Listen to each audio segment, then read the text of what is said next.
خیلی خاطره داره امشب.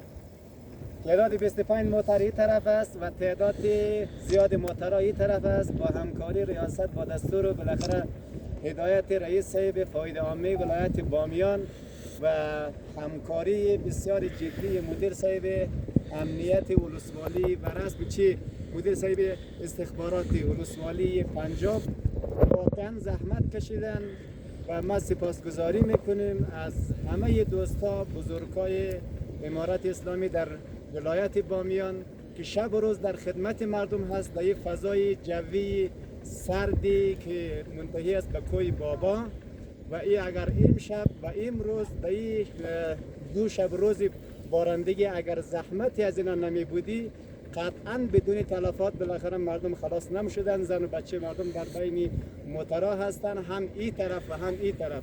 این لودرا که طبق هدایت از اینا از دو طرف جارو کردن، انشاءالله که فعلا موترها با هم دیگر وصل شدن، مسیری بامیان باز هست. بالاخره امراض چی طرفی ولسوالی ورس پنجه و یک آلنگ انشاءالله که هیچ مشکلی وجود نداره. با چنین مسئولین دلسوز هیچ مردم انشاءالله احساس ناامیدی و انشاءالله چه نبکنه چون تشویش.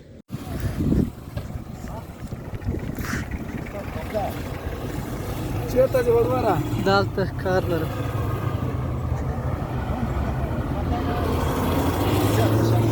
بله شده